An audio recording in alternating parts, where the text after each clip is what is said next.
है कि super power बनने जा रहा है भारत। इंडिया ने श्रीलंका को नॉर्मल होने में मदद दी है।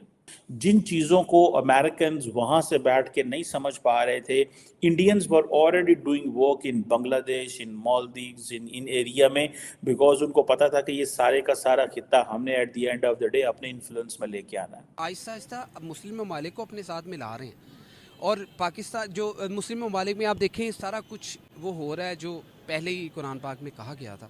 सऊदीया में देखें सिनेमास खुल रहे हैं और दुबई में आप देखें मंदिर खुल रहा है, इंडिया का जॉब खुल गया। अमेरिका चाहेगा तो भारत की इज्जत होगी। भारत आज इंडिपेंडेंट है, वो तो अमेरिका को आंखें दिखाता है। अमेरिका को डरता नहीं है हमसे, जो ज़हन में रखे। इंडिया बड़ा मुल्क है ना, वो अगेन उसमें जब मिलिट्री वाइज बड़ा है, इकोनॉमी वाइज बड़ा है, मिडिल क्लास 60 करोड़ के उनके बाद पूरी दुनिया को उसकी आके इंडिया की जरूरत है। मार्केट है ना वहाँ पे, उनका बिजनेस वो कर सकते हैं। अगर मॉडल ने भीख मांगा है तो कोई बड़ी बात नहीं है मेरे लिए, आपका काम ही है भीख मांगने। नरेंद्र मोदी इतना ताकतवर है कि अमेरिकी सदर को 6 महीने में 2 दफा इंडिया ले आया। कौन है जो कर सकता है? ये सिर्फ नरेंद्र मोदी कर सकता है। पाकिस्तान कह रहा है कि we will be the equal player. India कहता है नहीं, आप इक्वल प्लेयर नहीं है, you have to act like Sri Lanka, you have to act like Bangladesh, you have to act like Bhutan, and you are not a stable power, you are not financially okay. So वो इन चीज़ों को कर रहे हैं। पर ऑफ कोर्स हम उनकी नकल नहीं कर सकते। हमारे में और इंडिया में बड़ा फ़र्क है। जिसमें मैंने कहा ना, आपने अपनी औकात और हैसियत के मुताबिक ये भी नहीं करना कि एक टोकरी में सारे अंडे रखने हैं, मगर ये भी नहीं करना कि टोकरी उठा के फेंकनी है और एक्सप्लोर भी नहीं करना। अब के हालात और पीछे एक साल के हालात देखकर तो मुझे बिल्कुल नहीं लगता कि we can touch Bharat in coming years. मुझे तो ऐसा फील नहीं होता। ऐसा क्यों, इतना आगे चले गए? भारत की जानिब से ये चीज वो डिनाइल मोड में है। भारत की जानिब से तरदीद दी गई है। जो तरगीब कही गई है, जो अमेरिकन प्रेसिडेंट जो बात कहता है, आप समझते पूरी दुनिया सुनती नहीं है। अमेरिकन प्रेसिडेंट ने ये बात करके इंश्योर कर रहा है। White House, Congress, civil society, judiciary, everybody is supporting India. हर कोई इंडिया को सपोर्ट कर रहा है और बड़े तगड़े अंदाज से सपोर्ट कर रहा है। पूरी दुनिया को पता है कि अमेरिका कह रहा है, ये ऐसे ये फिलीपींस नहीं कह रही है, ये अमेरिका कह रहा है। जय नमस्कार दोस्तों। तो दोस्तों, जैसा आप सभी को पता है कि भारत हमेशा हर किसी की मदद करती रहती है और आज के टाइम में कितना ज़्यादा पावरफुल हो चुकी है। बांग्लादेश, अफगानिस्तान, श्रीलंका हर किसी की मदद करती रहती है। जब उनको पैसों की जरूरत होती है तो भारत के पास इतना बजट रहता है कि वो उन लोगों की मदद कर सके। और दोस्तों, अमेरिका कितना पावरफुल स्ट्रॉन्ग कंट्री है जो कि कभी किसी से मदद नहीं लेती, पर दोस्तों उन्होंने भारत से ही गुहार लगाई है मदद के लिए। क्योंकि आपको पता है कि भारत इंडियन ओशन के अंदर कितना ज़्यादा पावरफुल है, कितना ज़्यादा डोमिनेट करता है। इंडियन नेवी कितनी ज़्यादा स्ट्रॉन्ग हो चुकी है। और दोस्तों, बिजनेस करने के लिए अमेरिका को दोस्तों अफ्रीका का साथ चाहिए। पर दोस्तों आपको पता है अफ्रीका के अंदर अमेरिका की नहीं चलती है। जब भारत आज के टाइम में हर एक कंट्री में भारत की बात सुनी जाती है, उनका कहना माना जाता है। तो दोस्तों यहाँ पे अमेरिका के प्रेसिडेंट चाहते हैं कि अफ्रीका से उनसे अच्छी दोस्ती करवा दे भारत। उनका ऐसा मानना है क्योंकि आज के टाइम में भारत किसी को भी कुछ बोलेगा तो कोई भी उनको मना नहीं करेगा। इतनी ज़्यादा स्ट्रॉन्ग अपने भारत की बात हो चुकी है, जिसकी वजह से दोस्तों अमेरिका के अंदर अच्छा बिजनेस हो जाएगा। क्योंकि अफ्रीका से मेन जो बिजनेस होता है दोस्तों वो अमेरिका करना चाहता है, पर अभी उनकी बनती नहीं है। तो जिसके लिए भारत की मदद उन्होंने मांगी है, जिससे कि उनके साथ बिजनेस हो सके। तो कितना बढ़िया बात है दोस्तों कि अमेरिका जैसे पावरफुल कंट्री को भी भारत की मदद लेनी पड़ गई। कितनी ही बड़ी बात होगी भारत के लिए। और आने वाले टाइम में दोस्तों हमारी जीडीपी भी इतनी तेज़ी से ग्रो करेगी, हम नंबर 1 रैंक पे आके खड़े हो जाएंगे। क्योंकि हमारे इंडिया के अंदर इतनी आईआईटी कंपनी, इतने बढ़िया बढ़िया स्टूडेंट तैयार हो रहे हैं, इतनी ज़्यादा टेक्नोलॉजी डेवलप हो रही है कि हमारे देश को आगे बढ़ाएगी। तो दोस्तों आइए देखते हैं पाकिस्तान मीडिया का इसके ऊपर क्या रिएक्शन है। अमेरिका आजकल ये नैरेटिव बहुत ज़्यादा प्रमोट कर रहा है कि एक तो इंडिया जो है वो बहुत बड़ा प्लेयर है when it comes to Indian Ocean. अमेरिकी एक डिप्लोमेट हैं डोनाल्ड लू, और ये डोनाल्ड लू जो ये कह रहे हैं, एक तो उन्होंने कहा है कि जी इंडिया ने श्रीलंका को नॉर्मल होने में मदद दी है। ये बहुत बड़ी बात है। और उन्होंने इस बात को भी ये कहा कि एक तो इंडिया बड़ा प्लेयर है इंडियन ओशन के अंदर। इंडिया के साथ वो कहते हैं कि हम एक वो United state institute of peace USIP में एक टॉक थी, वहाँ पे वो खिताब कर रहे थे, जहाँ पे और भी लोग जो थे वो मौजूद थे। उन्होंने कहा कि हम इंडिया के साथ मिलके हम इंडिया के साथ मिलके अफ्रीका के साथ रिलेशनशिप को डेवलप करेंगे, बिकॉज इंडिया हिस्टोरिकली एक बड़ा प्लेयर है इंडियन ओशन के अंदर। और वो कहते हैं कि हमने जो अफ्रीका के साथ जो अप्रोच अडॉप्ट करनी है वो थ्रू इंडिया करेंगे। उसकी वजह यह है कि India has already invested so much in Africa. So वो ये समझते हैं, एक तरफ तो हमने श्रीलंका में देखें इंडिया का रोल क्या है, वो कहते हैं श्रीलंका में इंडिया का रोल बड़ा इंपॉर्टेंट है कि जो भी नॉर्मलाइजेशन हुई है श्रीलंका के अंदर, ये जो मैसिव लोन्स जो थे जो वो इंडिया ने रोल प्ले किया। और वो कहते हैं कि श्रीलंका एक बहुत बड़ी कम बैक स्टोरी है, क्योंकि एक साल पहले जो है वो तो श्रीलंका बड़ी मुश्किल में था। सो वहाँ पे फूड की कीमतें बहुत ज़्यादा थी, तेल की कीमतें, डीजल, पेट्रोल, हर चीज़ बड़ी मुश्किल थी। लेकिन वो कहते हैं कि इंडिया का रोल और फ्रांस का रोल बड़ा इंपॉर्टेंट था, क्योंकि इंडिया ने कंसेशनल लोन्स दिए। जिन चीज़ों को अमेरिकन वहाँ से बैठ के नहीं समझ पा रहे थे, Indians were already doing work in Bangladesh, in Maldives, in area में, बिकॉज उनको पता था कि ये सारे का सारा खित्ता हमने at the end of the day अपने इन्फ्लुएंस में लेके आना है। सो इंडिया का जो इन्फ्लुएंस है इस खित्ते में, उसको अमेरिकन अपने पर्पस के लिए इस्तेमाल करेंगे। So what ever India has achieved a political capital in all these and diplomatic capital इस जगहों में, तो वो कहते हैं कि जी इंडिया क्योंकि हिस्टोरिकली बड़ा प्लेयर है इंडियन ओशन के अंदर और हमारे इंडिया के साथ इंटरेस्ट है।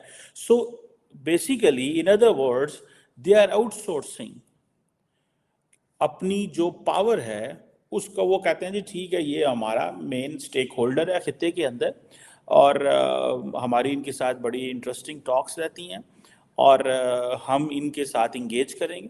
सो ये जो चीज़ है ये बेसिकली ये चीज़ इंडियंस अमेरिकन को समझा रहे थे कि do not pressurise Bangladesh much, otherwise चीज़ें आपके कंट्रोल में नहीं रहेंगी। लेकिन अभी इंडिया कहता है, अभी अमेरिकन कह रहे हैं कि India is so much important in Indian ocean. हमारे पाकिस्तान में तो ये बहस चल रही है जी इसको इंडियन ओशन नहीं कहना चाहिए, ये जो इंडो पैसिफिक डॉक्ट्रिन है इसको नहीं, Indian don't call this Indo Pacific, call it Asia Pacific. वो भाई इससे बाहर निकल आओ, ये इससे कोई चीज़ फ़र्क नहीं पड़ेगा। आप इंडो पैसिफिक कह लें, एशिया पैसिफिक कह लें, इंडियन ओशन है, जो भी ओशन है, आप उस ओशन नाम से कोई फ़र्क नहीं पड़ता।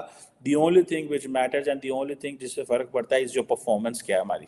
अब श्रीलंका की जब अमेरिकन सपोर्ट करते हैं और कहते हैं कि इंडिया ने जो लोन्स दिए उसकी वजह से श्रीलंकन इकोनॉमी उठ गई है और वो कह रहे हैं कि 2024 में श्रीलंका की इकोनॉमी उठ जाएगी। So India is being considered as a country जो आया उसने सबकी मदद की and everybody is good now. बहुत से लोग जो अमेरिका में रहते हैं, चाहे वो पाकिस्तानी ही क्यों ना हो, जैसे साजिद ताड़ साहब है और कई लोग हैं, उनका कहना ये कि अमेरिका में हर जगह पे जो बड़ी पोस्ट हैं या कई जगह पे जो है वो इंडियंस आते जा रहे हैं और अमेरिकन खुद जो हैं वो कहीं पीछे रह गए हैं। उसमें जाहिर उनका तो वो यकीनन अमेरिका को एक टफ कंपटीशन दे सकता है। चाइना को तो खैर है ही, लेकिन अमेरिका जो साथ बैठ के हंस के बातें करता है भारत के साथ, आपको लगता है कि उसकी ये कामयाबी वहां के लोगों को अच्छी लगेगी? देखिए ये तो वेस्ट ही बार बार कह रहे हैं ना, हमको इतनी गालियां देने के बाद हिंदू नेशनलिस्ट और ये और वो और स्नेक चार्मर की कंट्री और क्या क्या नहीं फैलाया वेस्ट ने हमारे बारे में। उसके बाद अब उनके ही मुंह से ये बात हम निकलवा लिए कि भाई ये तो आने वाली सदी, दशक नहीं, नॉट जिसे कह लीजिए a decade, but the century is going to be the Indian century. ऐसा नहीं है कि चाइना के पास इकोनॉमी नहीं होगी, चाइना हो सकता है नंबर 1 इकोनॉमी हो, चाइना अमेरिका हो सकता है नंबर 2 इकोनॉमी हो, इंडिया हो सकता है नंबर 3 पे रहे 15-20 ट्रिलियन डॉलर के साथ, बट जो मिलेनिया होगा वो इंडिया का होगा। जिसको दुनिया कहती है वर्ल्ड पावर, उसको हम कहते हैं विश्व गुरु। दुनिया जिस शक्ति को पावर फोर्स के रूप में देखती है, मिलिट्री स्ट्रेंथ के रूप में देखती है, इकोनॉमिक स्ट्रेंथ के रूप में देखती है, एज एन इंडियन हम उसको विजडम के स्ट्रेंथ में देखते हैं, नॉलेज के स्ट्रेंथ में देखते हैं। India has given the world knowledge. आज आप देख लीजिए, जस्ट वॉर की थ्योरी हो, चाहे मतलब आप किसी भी क्षेत्र में जाएं, India was the Pioneer of the knowledge. जो लास्ट 1000 ईयर्स में जो हमारे ऊपर पहले कुछ इस्लामिक आक्रांता, फिर उसके बाद वेस्टर्न आक्रांता आकर के इन्होंने हमें हमारी उस जो पाथ ऑफ डेवलपमेंट था उससे हमें साइड ट्रैक कर दिया। हमारी मेंटल जो समझिए उसमें एक इंफीरियरिटी कॉम्प्लेक्स डाल दिया। सो इंडियन खुद से नफरत करने लगे थे। हमारी किताबों ने भी इस आइडिया को परपेचुएट किया कि हम किसी लायक नहीं थे। बट जिसे कहते हैं ना कि जो सच्चाई होती है वो तो धरती का सीना फाड़ के बाहर आती है। तो इंडिया की जो मैन पावर है, जो ह्यूमन रिसोर्स है, वो क्यों एक्सेप्ट हो रही है दुनिया में? उसका रीजन ये है कि जो इंडियंस क्वालिफाइड होते हैं ना, वो सिर्फ नॉलेज ही नहीं रखते या स्किल ही नहीं रखते, वो रखते हैं लीडरशिप क्वालिटी। वो सबको साथ लेकर के चलने की क्षमता रखते हैं। ऐसा क्यों? क्योंकि वो किसी को, एक तो बहुत ज्यादा एग्रेसिव नहीं होते। आपको मोस्टली इंडियन डोसाइल मिलेंगे, पोलाइट मिलेंगे, बड़े सभ्य लोग मिलेंगे। ज्यादा वो नहीं कि एकदम आपका मुंह तोड़ दें, इस टाइप का एग्रेसिव स्टांस इंडियन कभी नहीं लेते, और दैट इज बीन अप्रिशिएटेड। तो इसीलिए वो लीडरशिप रोल में इंडियंस को पसंद किया जा रहा है। आज इंडिया के जो बच्चे हैं या जो इंडिया का डायस्पोरा है, उसने दुनिया भर में प्रूव कर दिया अपने आप को, चाहे वो पॉलिटिकल लीडरशिप हो, वो कॉर्पोरेट लीडरशिप हो। सर, इंडियन मुस्लिम्स तो मुझे बड़े अग्रेसिव लगते हैं। जब मैं उन्हें टॉक शोज में देखती हूँ, जब मैं उनके कोई स्टेटमेंट्स देखती हूँ या कोई वीडियो कोई वायरल हो जाती है सोशल मीडिया पे, तो इंडियन मुस्लिम्स तो मुझे काफी ऐसे लगते हैं कि अग्रेसिवली बात कर रहे होते हैं। नहीं, वो ठीक है। वो देखिए, इंडियन मुस्लिम में इंडियननेस सिर्फ ज्योग्राफी का है कि वो इंडिया में रहते हैं, वरना और कोई इंडियननेस नहीं। वो एक्सेप्ट ही नहीं करते ना। वो कहते हैं कि हमारे पुरखे, हमारा कल्चर कुछ और है, वो गंगा जमुनी तहजीब ढूंढ रहे हैं। मतलब पता नहीं कहां से दूसरी तहजीब इंडिया में कब आ गई।